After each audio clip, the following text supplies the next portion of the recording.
Greetings, welcome to ChaoticBeagle Entertainment. I am your host, Chaos, as always. Thank you very much for joining us today.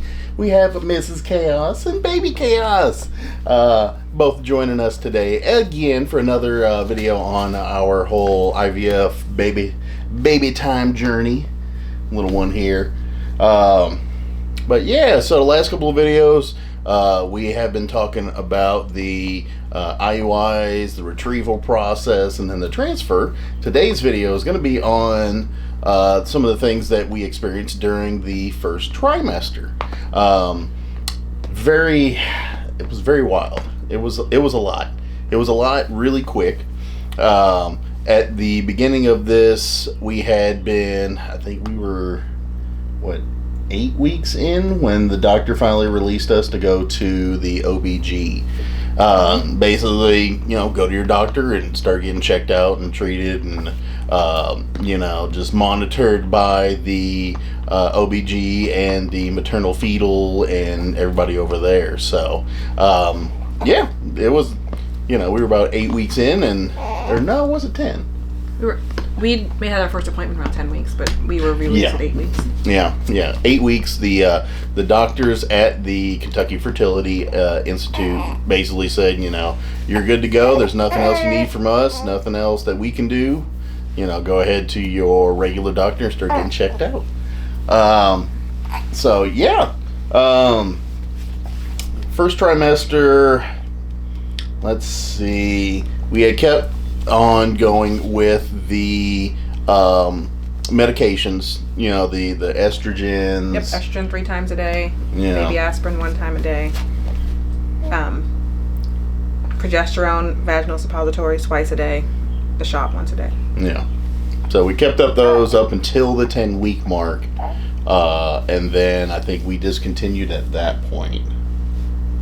We didn't continue on with that. It was 10... No, 10 weeks is when we could stop. Yeah. 10 weeks. We finished up those. And basically, we were just going, as the natural course would. So the reason for that is up until in a normal, natural, I guess, unassisted pregnancy, the capsule that the egg is released from continues to make progesterone for a while, and then when HCG gets triggered, it continues to make it even longer up until about 10 weeks when that capsule disintegrates and your placenta takes over. So because this was assisted, I didn't have a capsule, you take the progesterone suppositories and the shot to mimic it until your placenta can take over. Yep. So let's see. One of the things that we did do was kind of a joint choice is we went through basically nutrition-wise, we tried to do as much low carb as we could, doing a lot of like sugar alternatives. We still did some sweets, occasionally. Yeah, I still ate fruit. Yeah. I lived off of yeah. grapes and strawberries. One big thing that I noticed first trimester is a huge change. She had an actual sniffer. She could actually smell things. And she had huge swings as far as, not like strange things, but just changes in her appetite. A lot of fruit. At one point she called me up and she's like, could you grab like some Kit Kats or something? Because I'm going to want some chocolate when I get home. And I was like, you eat chocolate? I don't eat chocolate normally. Say what? Normally I have no smell and I don't really eat chocolate. Yeah. I'm the chocolate fiend, case in point. But yeah, I'm big on chocolate. Funny? She is not. Is that funny? She's like, carrot cake and different other stuff. But she switched over and she it was Kit Kats and Hershey's with almonds and Snickers and just all kinds of other stuff. What was it? Oh no, was it Almond Joys or what? It was. I ate a lot of Almond Joys. Yeah, some Almond Joys. Just different stuff that she was like, "This is what I want." I was like, "Cool." But yeah, so a different change. She started liking a lot of fruits like pineapple and watermelon, strawberries, grapes. She just started smashing down those. just eating, eat them Anything as that a didn't snack. have a smell. Yeah. Like eating them as a snack, eating them with lunch, eating them with dinner, that kind of stuff. And I was like, I'm perfectly fine with this. We did continue, or I continued to make sure that she was getting the Ovasitol supplement, and any water that she was drinking, tried to make sure that she was up on that. I really did take it upon myself to try and do as much as I could to help her with like fruits and veggies without her knowing it. So I tried to incorporate like vegetables into different foods without her knowing that it was there. So that way she wouldn't have to consciously like, oh, I'm eating spinach. Ooh, I'm eating broccoli. Ooh, I'm eating cauliflower. Any of that kind of stuff. So I tried to do that as much as possible. She's not a very big like vegetable greens eater. Salad's a little bit different, but we did hamburger salad. Basically, ground beef, pickles, lettuce, tomato. Basically, just tastes like a hamburger without the bun. But that I was only liked that for a little bit, and then I couldn't eat that anymore either. Like I ate chicken salad and I ate that, and then all of a sudden I couldn't eat. Yeah, she could hang with some of the stuff for a little bit. Me, I mean, I can hang with stuff for long periods of time. It don't faze me none. Her, it could be, I think the max is about 1, maybe 2 weeks. Usually about a week, and then she's done with that item, and then she's on to the next one. And we just kept a rotation going, honestly. But again, doing a lot of low carb, so we did a lot of, I just made some ultra thin cheese crackers that are kind of like Cheez-Its. You just take some ultra thin cheese, throw it on a parchment in the oven for like 10 minutes, throw some salt and seasonings on them, and they're like Cheez-Its. It's just cheese. She liked a bunch of that. She's more of liking stuff that has a crunch to it. Croutons and crackers and crunchy stuff. So that was, a little bit. So it didn't really, faze me any to be like, hey, trying to make sure that she's getting, the supplements and getting the vegetables and nutrients and all that kind of stuff that she needs. Symptom-wise? Yeah.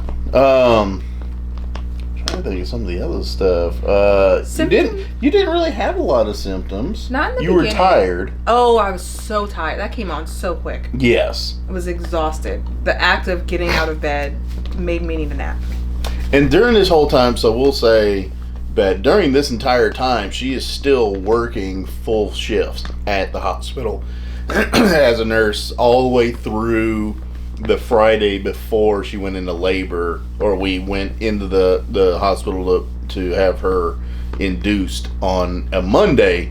The Friday before was the last day of work, so got to keep that in mind as well. She's working full time. At the time, she was doing bake sales. We did some yard sales, some bake sales. We did a farmer's market where we were selling baked goods, and I think I lasted until August.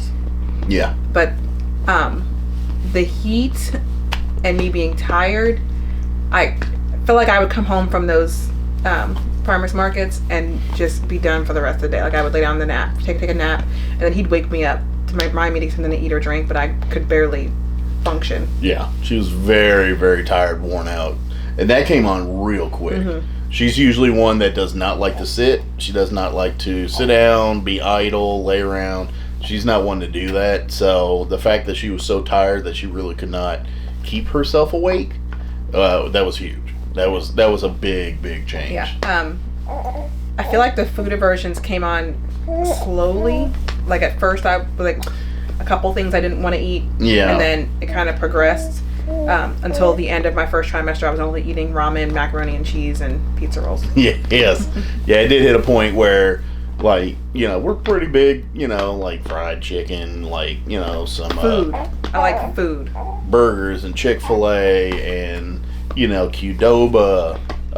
For anybody that knows what, Qdoba is Qdoba is just like Chipotle, just like Mexican spot you can go and get tacos and burritos and burrito bowls. Could not stand it pregnant. Yeah, no. We love that stuff normally. She could not hang with that. Even just chicken in general, there were a couple of times I would be just cooking, like, chicken in the oven or something. She would just come in and it's like, ooh, what's that? And I'm like, it's just chicken. I'm just baking chicken. She's like, oof, yeah, no, that's, whew. She would have to go, sit in the room and close the door or whatever just because of the smell.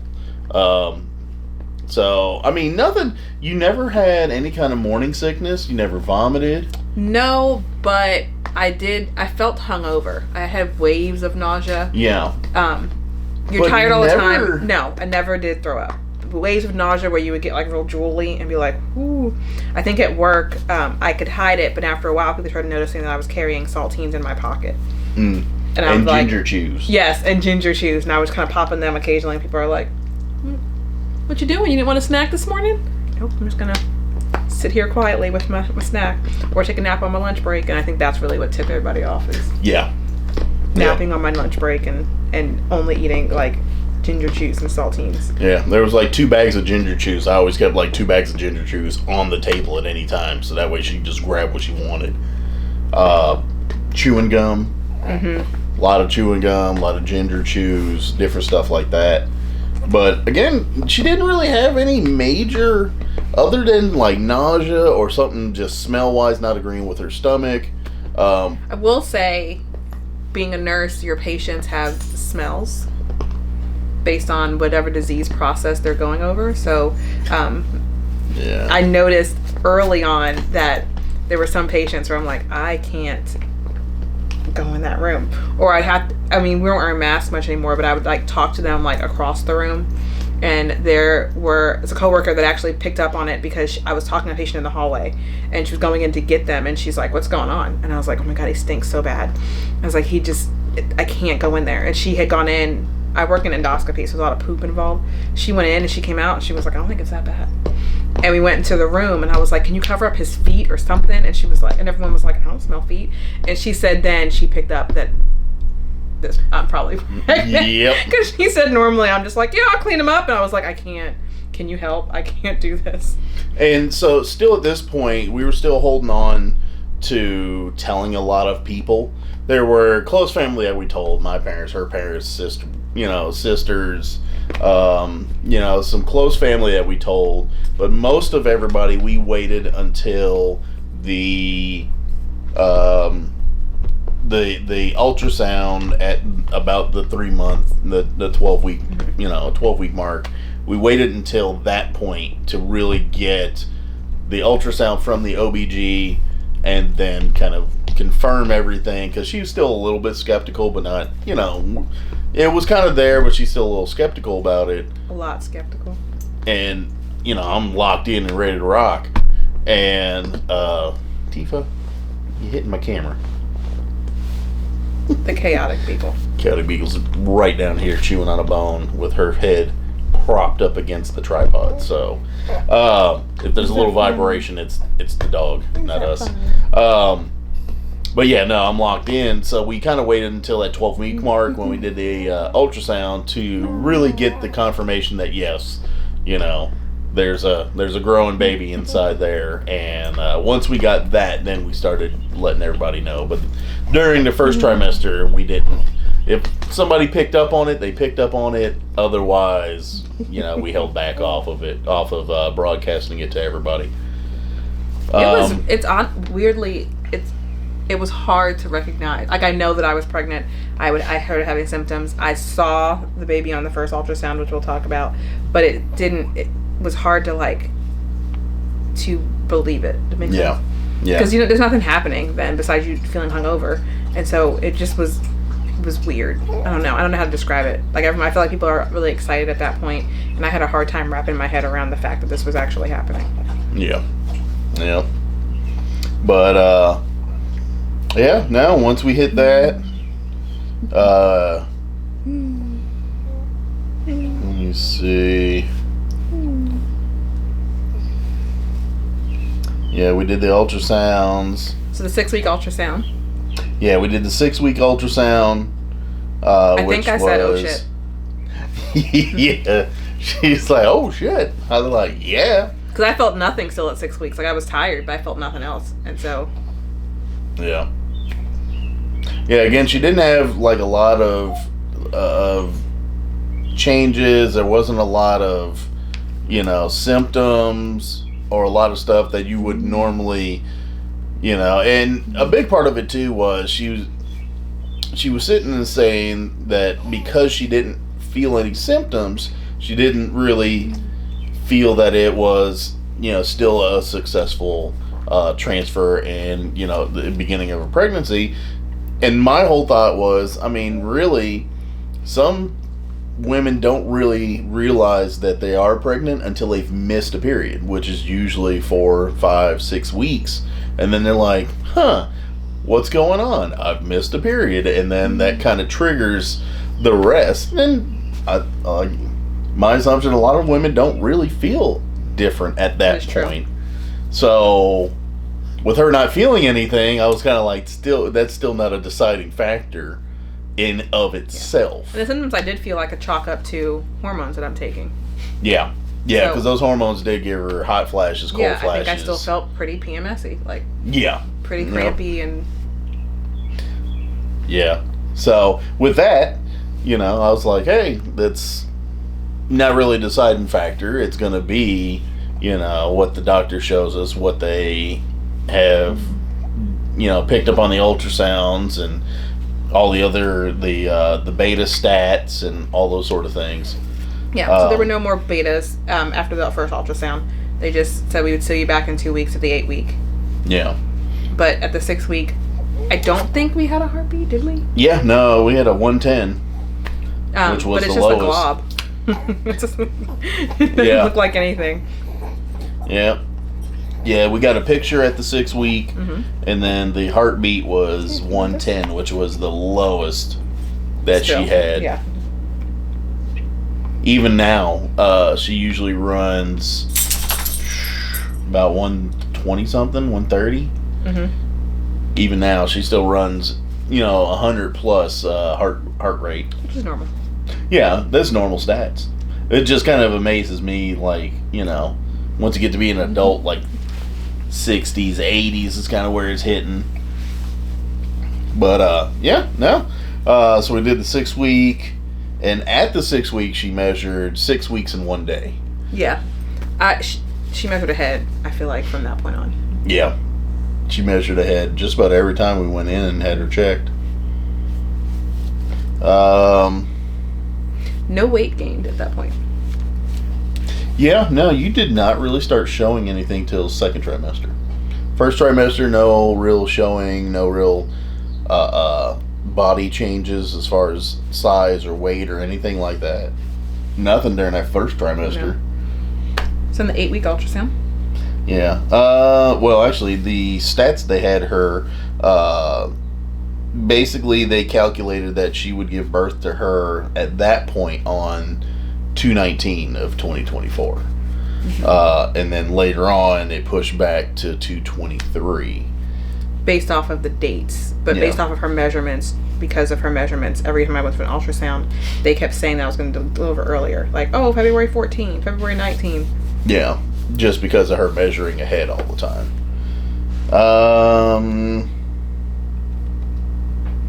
At the 8 week, we heard another heartbeat. Yeah. The food aversions at your graduation party. Yeah, I think I talked about this in the last video, but yeah, I like chicken, and there was no chicken to be had. Yeah. I don't think my entire pregnancy I could not. Yeah, no. Handle chicken till maybe baked chicken she loves, grilled chicken, fried, all that. She couldn't handle any of it, so that was kind of wild. Yeah, the 8 week ultrasound, she still measured ahead, but her heart rate was up to 178. Yeah, and I felt pretty crappy by that point. Yeah. Yeah, you started feeling like you weren't showing, but that's when you started feeling a little bit of the internal changes and everything. That was, I think I had the ultrasound. I may have taken a nap afterwards. Like there was a nap, at least one nap involved, and then I was also still. I never sleep through the night, and I was sleeping like 9-10 hours. She was knocking them out. She was just gone. Could not. Yeah. I had to wake her up, make sure she drank a little.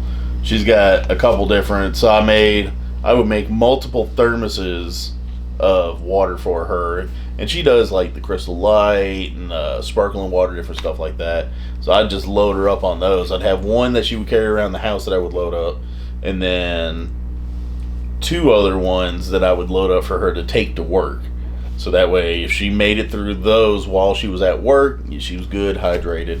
And then she had one she would roll around the house with. But also, no one tells you that even that early, you pee a bunch. Yeah. Like, so you're. I feel like I lived in the bathroom. That was when there was a guy at work who picked up on it because I had him watch my patient during a procedure so I could go to the bathroom.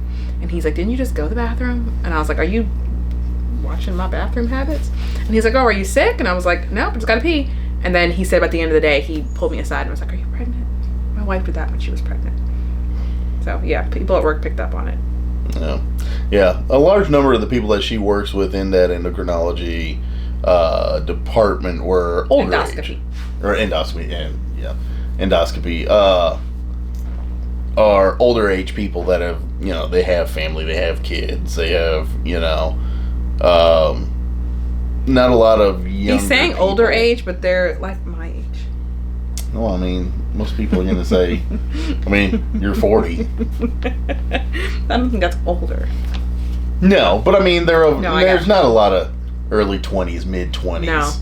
No, because you have to have so much nursing experience to even get in that apartment because you're kind of autonomous. Yeah. So a lot of the people in there they've experienced life in different ways, shapes, and forms. So they know what their wife did, or what they experienced while they were pregnant, or what their wife or spouse, experienced while they were pregnant. So, that incorporated in. So a lot of people that, she interacted with found out. I don't think anybody that I work with really, there wasn't anything for them to really figure out other than it was a couple of people that I had told, but that was it. Not many of them. Not until we started hitting the 12-week mark and the second trimester and some of those. Not until we hit those did I actually go and tell some of the people that I lived in, or not lived, but some of the people that I worked with in my call center job as a supervisor. I think at the 8-week when we retired, we should have got the onesie that they gave us. It's on that shelf in there. Maybe we'll insert a picture, but I'll just throw a picture. Yeah, they gave us a onesie that says "worth the wait" from the fertility clinic, and they gave you like a little sparkling bag, and they send your records in. And I was excited, but I was so sad to leave them because you see them so often, like we know them. I know Nurse Carol, I know Nurse Jill. Nicole called my meds, and she just came and knocking stuff over. Kathy drew my blood. Like I knew these people, and so I kept saying like, "You don't want to be my OB?" He's like, "No." Yeah. She got to know him a lot better than I did, just because I couldn't go in for the earlier parts of a lot of those procedures. Yeah, and they know, so that like I think Carol held my hand for one of them, and yeah. You want this back? No. Okay. The little one might be chatting on the video here. So yeah, it was kind of sad, but they tell you to continue your meds, and I remember we were counting up the meds, and I was like 1 suppository short. I remember I was like, and I was panicked about it, and I think I even called Carol or Jill, and they were like, 1 suppository short's okay. Yeah. You're fine. Had to reassure. But so because of that too, I thought like between the 8 and the 10 week, I probably was not going to see a live baby at the 10-week appointment. So we got discharged from that appointment, from that doctor's office. We went to my doctor's office. My doctor that I previously had before all this had left the practice and then come back. And so they put me with another doctor until she came back.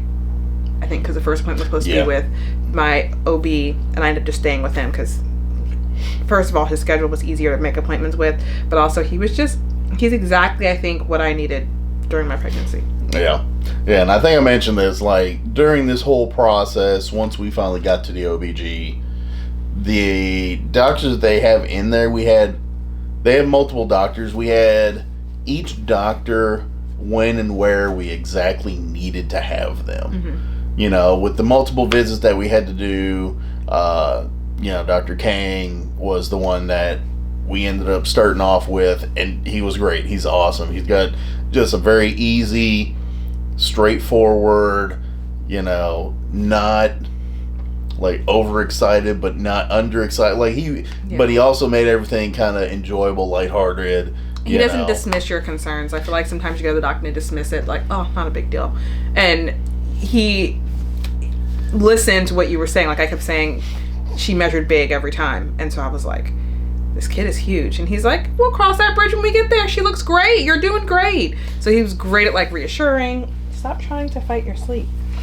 Great at reassuring. He was just an easygoing guy. He's didn't like to throw a lot of medicine at me. So he recommended, like, not that I'm like real hippie, but I didn't want to take a ton of medicine because I had been on so many hormones previously, that he was like, you know what? If this is your symptom, try this and this and this, and see if XYZ works first. And so we saw him. But for that first ultrasound, you actually couldn't be there because you were at Gen Con. Yes, the very first ultrasound they pulled, I was up in Indianapolis. I found a little quiet corner where nobody usually goes, sat down on the floor, pulled up my phone, did a video call with her, and I got to see the first little ultrasound of this one. At 10 weeks, she was flipping. And yeah, she does not like to sit. And every time they tried to get, like, here, we'll get a profile view, we'll get a side view, a front view. Every time they tried something, this one decided she wanted to flip to another side. Yeah, and she didn't really have body parts then, but you could see, like, her head and her body, and she just kept, like, turning. Yeah. And then the head, so... yeah. And it was so wild that she was just moving around, and I'm like, she's not even that old yet. Like, she's not even that well developed, but she's still just moving around, squirming, and flipping measuring around. Big. Yeah. Measuring big, and... Yeah. It was very wild. I was very excited to see everything. And based on that size, I was supposed to deliver February 14th. Yeah. Because she was ahead. Yeah. But then Dr. Kang's like, well, we know your exact date, so we're going to keep your original due date of the 23rd or 24th or whatever it was. 23rd. Yeah. Oh, I forgot mac and cheese. That was the big. So, when it came to the foods, we did that ultrasound. Yeah, the ultrasound was when I really could not eat much food anymore. Yeah. And I had actually lost weight at that doctor's visit. Yeah. Once they had done that, at the actual ultrasound, her heart rate was 178, which was normal, for a growing baby at that point. That's when the heartburn started. Oh my God, yeah. Yeah, she did feel kind of disgusting and felt icky. More than disgusting. If there was a word that's worse than disgusting, that's how I felt. Felt that, and just huge amounts of heartburn. I woke up choking. Lots of heartburn started right about that point. Funny story, I woke up one night, or I guess it was night, I don't know. I opened my eyes and he was like in my face, and I'm like, what is the problem? But it felt like, how food goes down the wrong way. It's kind of how I felt. So I was like coughing, and I opened my eyes and he's there, and he's like, you've been choking. And I was like, oh. Yeah, like I came in there and I'm just like looking to make sure. I'm like, okay, she's breathing. Okay, she's coughing, but she's breathing, and like I about freaked out, and it was middle of the night. I think it was the night I was doing a stream. I jumped up from my stream on Twitch and ran over because I heard her coughing. I think we were keeping this door open. I heard her coughing, and I went running through, and I'm like, and then she woke up and just looked at me like, what? I was like, what's wrong? What do you want? Are you okay? She's like, yeah. She didn't realize that she was having like a heavy cough fit and everything else. I'm just like, it did feel like you're drinking water went down the wrong way, so I'm sure I probably was choking. Yeah. But I woke up coughing, and here he is. Dude, scared the crap out of me. That was a big thing, was like, this is our first kid together, so everything is new, and like not knowing what to expect, kind of as a guy, it's like you want to have your hands on it. You want to be able to control stuff, and this, you most definitely cannot control much of anything for the biggest part of it. You can control like food intake, you can control water intake, you can control a lot of different stuff, but there's not a lot that you can control to fix anything that goes wrong or sideways or unexpected. Like, yeah. Like me choking in the middle of the night. Yeah. To where you bought me a wedge to sleep on. Yes.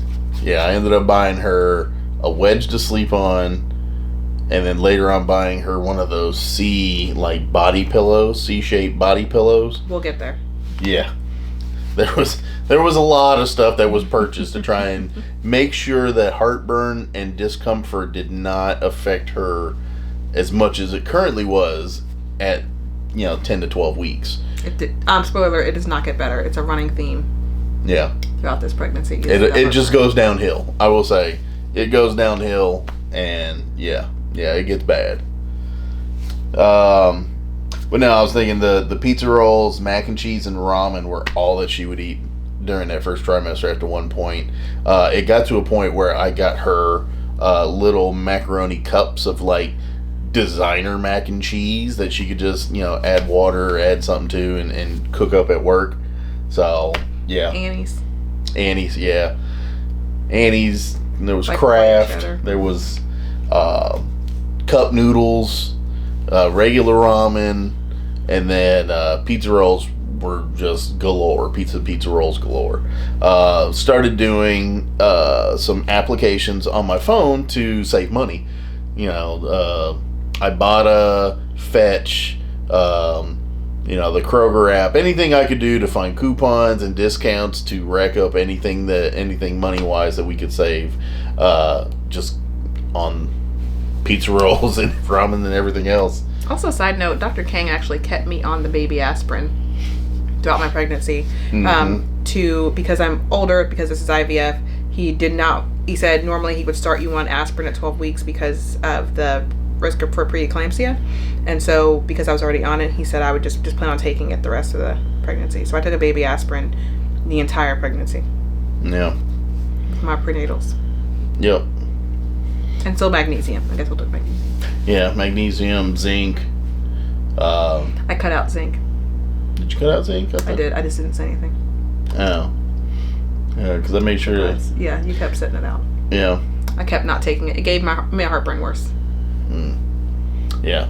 That, and honestly, a lot of the medications that she was taking, I was taking as well. So I'm taking magnesium, zinc, and a bunch of different stuff as well, just to help with, it helps with any kind of physical deficiencies in a lot of different things, mainly being hormones. Estrogen, testosterone, both are the same generated hormones.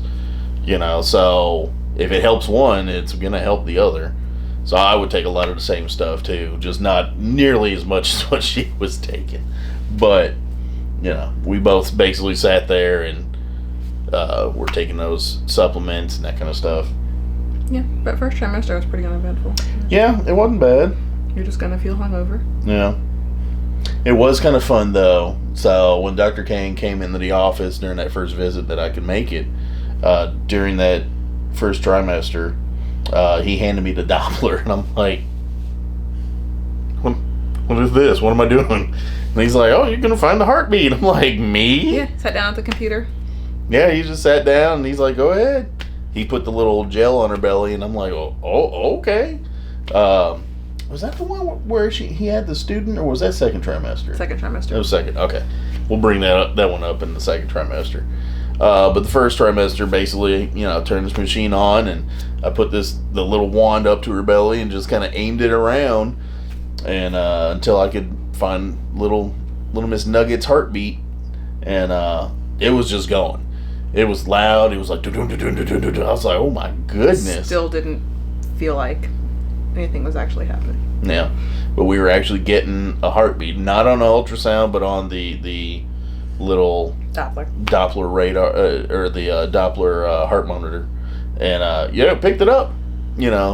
She even moved around when I did that. I felt her hit it, and then she would move around. That was later when she kicked it. Yeah, no, not the one where she kicked it hard, but I felt it bounce just a little bit, and then she moved and twisted, and I'm like, I lost it. I'm thinking, oh, I did something wrong. No, she's just in there moving around. But yeah, that's it.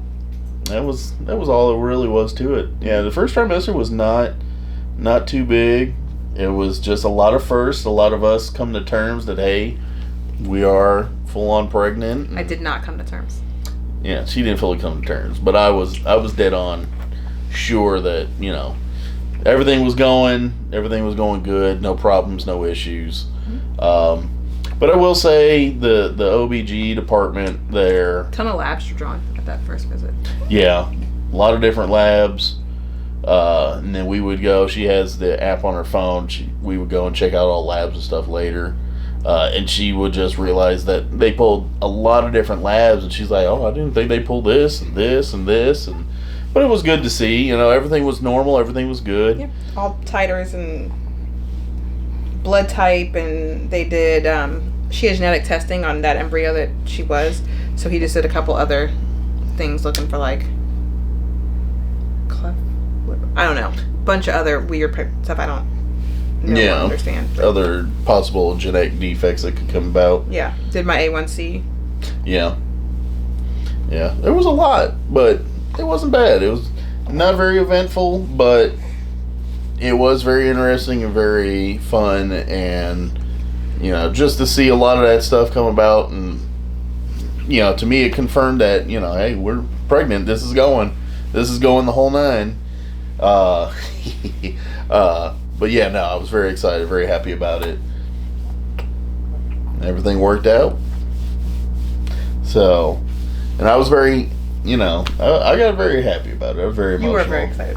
Very happy, very emotional, very just ecstatic, with the previous stuff that just...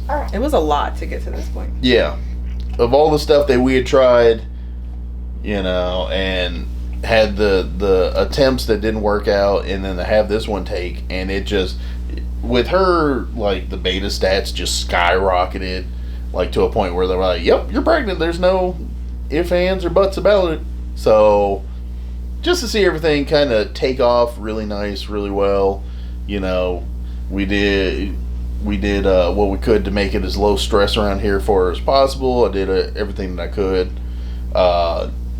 She quit doing the multiple jobs. We did low carb. We did a lot of changes that honestly didn't make it rough on the daily, just made it different. It took a little more effort on the daily, but not by much. It was very easy for us for the most part. So, not easy. I mean, compared to most, I felt very useless. Well, no, I'm saying easy compared to, like, I've heard of some people that they're like a couple weeks in, they're vomiting their guts out. I didn't have like hyperemesis or anything like that, but yeah. So physically, it wasn't horrible, but I did feel very useless. No, yeah, that's what I'm saying. Like the physical part. Yeah. Didn't have a lot of changes. You weren't showing. No, I'm just exhausted. I feel like I couldn't. Yeah. We couldn't watch TV because I'm falling asleep again. We couldn't plan on doing anything because I can't stay awake for it. Yeah. Because I'm cranky. And then in the summertime, no one really gets colonoscopies electively in the summer. It's usually in the beginning of the year or the end of the year. So we're not as busy. So we got to go home early a lot of days. And I would come home early, like with plans to do something. I have a garden out back, grow vegetables. Those vegetables fended for themselves. Never touched them, I feel like, after like mid-July.